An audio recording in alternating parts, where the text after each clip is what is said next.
દોસ્તો મારી કુચ્ચુની મોજ ચેનલમાં આપનું સ્વાગત છે। આજના વિડીયોમાં આપણે વાત કરવા જઈ રહ્યા છીએ કે ઠાકોર ફેમિલીના આ મમ્મી કઈ વાતથી ડરી ગયા, અચાનક તેમનો જીવ અદ્ધર કેમ થઈ ગયો, ખેતરમાં હવે કેટલું ઉસલ ભરવાનું બાકી છે, કોણ કોણ ભરવા માટે ગયું, ગાડી લઈને જતા શું થયું ને આજે પૂનમ ભાભી રાત્રે 1 કલાક જ કેમ સૂતા થયા।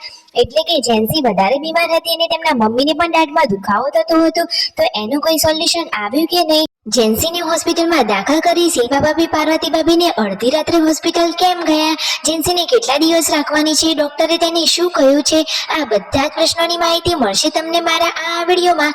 મારી ચેનલ ઉપર નવા હોય તો ચેનલને ફટોફટ લાઈક શેર અને સબસ્ક્રાઇબ કરી દો। Full video in Thakor family blog channel દોસ્તો ફૂલ વિડીયોની લિંક ડિસ્ક્રિપ્શનમાં મૂકેલી જ છે, ત્યાં જઈને તમે આખો વિડીયો વોચ કરી શકો છો। આવી ટૂંકી ટચુકડી લાઈવ લેટેસ્ટ ટ્રેન્ડિંગ માહિતી મેળવવા માટે કરી દો મારી ચેનલને ફટોફટ સબસ્ક્રાઇબ। તો ચાલો દોસ્તો વધારે રાહ ન જોતા આપણે વિડીયોની શરૂઆત કરી દઈએ છીએ। તમે વિડીયોમાં લાઈવ નિહાળી રહ્યા છો કે બધા લોકો ખેતરમાં જે કામ ઘઉંનું બાકી હતું પૂરું કરવા પહોંચી ગયા છે, કામકાજ કરી થોડો હળવો નાસ્તો કરવા માટે બેસી રહ્યા છે। તો જુઓ પાણી ઘરેથી સરસ મજાનો દેશી નાસ્તો બધું જ લઈને ખેતરમાં આવ્યા હતા। ખેતરમાં તો નાસ્તો કરવાની મજા જ કંઈક અલગ હોય। કેટલા લોકોએ આ રીતે ખેતરમાં નાસ્તો કરેલો છે? તમને ખેતરમાં નાસ્તો કરવો ગમે છે કે નહીં? ગામડાનું જીવન તો બાકી મોજ મસ્તીનું કહેવાય। દેશી ગામડાનું જીવન હોય તો સરસ મજાનું વાતાવરણ, પર્યાવરણ અને ઓક્સિજન પણ સારો મળી રહે। જુઓ ખેતરમાં અહીંયા તેમના મમ્મી અને શિલ્પા ભાભી બેઠા બેઠા થોડીક વાર છોયડામાં આરામ કરી રહ્યા છે અને ઓબા ઉપરની કેરીઓને નિહાળી રહ્યા છે। ટ્રેક્ટર ઘરે બોરા મૂકવા માટે ગયું છે, ફરી આવે ત્યાં સુધી આરામ। ટ્રેક્ટર આવી ગયું ને ફરીથી કામની શરૂઆત થઈ ગઈ। કામકાજ પતાવી ઘરે આવતા હતા ને ગાડીમાં અચાનક શું થયું, ગાડી જતી હતી અને સામેથી પણ આવી એક ગાડી। તો જુઓ જવાનો ભાગ તો એકદમ સાંકડો હતો કે જેને નેળિયું કહેવામાં આવે છે। તો હવે શું કરવાનું? તો જુઓ સંજયભાઈ ગાડી સાઈડમાં કરતા હતા, તેમના મમ્મી તો કહે છે કે રહેવા દો, પાછી લઈ લો। એ તો ગભરાઈ જ ગયા, ડરી ગયા। એ તો કહે છે કે મારો તો જીવ જ અદ્ધર થઈ ગયો, પરંતુ સામેવાળા ભાઈની ગાડી નાની હતી તો એમને સાઈડમાં કરી લીધી, પછી થાર ગાડી આરામથી નીકળી ગઈ। તમે વિડીયોમાં જુઓ તેમના મમ્મી તો બહુ જ ડરી ગયા। તો જુઓ સંજયભાઈ અને રાકેશભાઈ કહે છે કે મમ્મી આમાં આટલું બધું ડરવાનું ના હોય, ગાડી તો આસાનીથી નીકળી જશે। તો આ રીતે થોડીક સરસ મજાની મજાક મસ્તી થઈ ગઈ ગાડીમાં।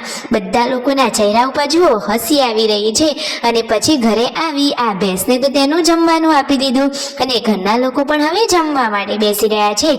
સરસ મજાના 2 શાક છે, ચણાનું અને ગિલોડી બટાકાનું। શિલ્પા ભાભી તો ખેતરમાંથી કામ કરીને આવ્યા છે તો ભૂખ લાગી છે તો જમવા માટે બેસી ગયા અને આજે તો કિંજલબેની બા તેમના સાસરીએ જઈ રહ્યા છે।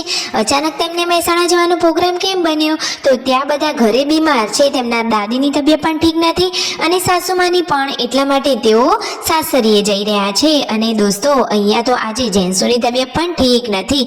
સંજયભાઈ તો કહે છે કે મારે તો એક બાળક સાવ સાજું થયું અને ત્યારે બીજું બીમાર થઈ ગયું, એકનો વાયરસ હવે બીજામાં આવી ગયો। જુઓ તો ખરા દોસ્તો જેન્સીનું શરીર કેવું થઈ ગયું છે, આંખો ઉપર પણ સોજા આવી ગયા છે।